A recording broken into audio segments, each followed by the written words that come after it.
Bom, e por falar em crise, mas aqui no Brasil, a crise da segurança pública sobe para 35 o número de ônibus queimados após a morte de um miliciano no Rio de Janeiro. Um trem e vários carros também foram incendiados nessa noite. Os ataques ocorrem em retaliação à morte de Faustão, o número 2 da milícia do tio dele, Zinho. Em entrevista coletiva, o governador do Rio de Janeiro, Cláudio Castro, prometeu prender os chefes da milícia e do tráfico e classificou os ataques como ações terroristas.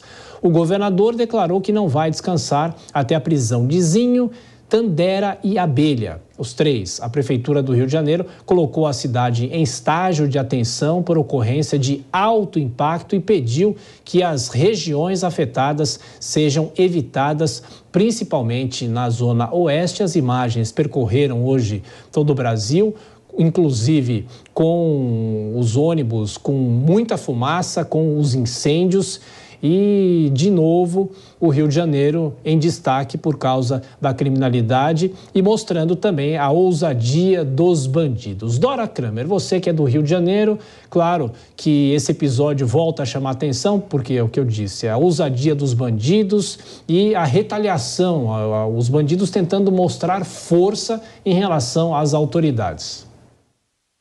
Tiago, tentando não, mostrando força, tá? E essa não é a primeira vez. A gente viu, e a ousadia no início do mês, a morte, o assassinato daqueles 3 médicos, enfim. Esse Rio de Janeiro, essa situação, que não é só do Rio, tá? Mas aqui no Rio, eu vejo essa coisa há 40 anos só aumentar.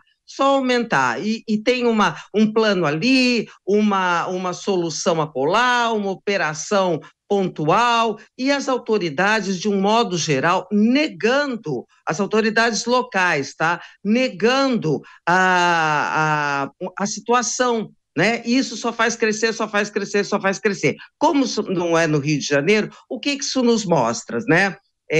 Antigamente a gente tinha só o narcotráfico, agora temos o narcotráfico e a milícia, e o que isso não mostra? Que tem um descompasso de pauta nacional, enquanto a situação da segurança pública, ou da insegurança do público, só faz crescer, só faz nos apresentar um episódio pior a cada dia, que em geral é esquecido. A morte dos médicos já foi, e esse também vai ser, né?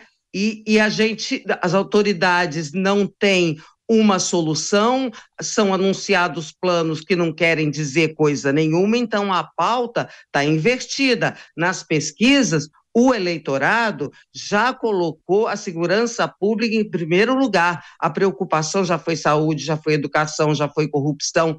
Hoje é segurança pública. No entanto, as nossas autoridades, não que estejam desinteressadas, óbvio que gostariam de ter uma solução, mas estão paralisadas, e por isso que eu disse, o tráfico, a criminalidade não tenta demonstrar força, não. Ela mostra força. Agora, Vilela, toda vez que acontece um fato como esse, as autoridades vêm a público e o governador diz que vai caçar os bandidos, falou do Zinho e de outros envolvidos na criminalidade. Por que só agora, então, prometer que vai caçar? Não caçou antes? Pois é, e vai passar 1 dia, 2 dias, o assunto vai dar uma desaquecida e tudo volta ao que era antes. O fato é que o país, e a Dora colocou muito bem isso, o país precisa de uma política de segurança pública, uma política nacional. Não essa política que foi anunciada há cerca de 15, 20 dias pelo governo, mas uma política efetiva. Não é só liberação de recursos, é você ter uma estrutura de segurança que congregue as polícias dos estados, que congregue a inteligência dos estados como uma forma de lutar contra a criminalidade. Esse fato não é isolado do Rio de Janeiro, não é isolado de Salvador ou de outras localidades como vimos recentemente. É um fato de abrangência nacional. O crime organizado, que antes estava nas grandes capitais, agora ele tem uma abrangência nacional e internacional. Ou se trata desse tema com seriedade, sem ideologia, sem politicagem, ou então nós vamos nos acostumar a ver cada vez mais cenas lamentáveis como essa.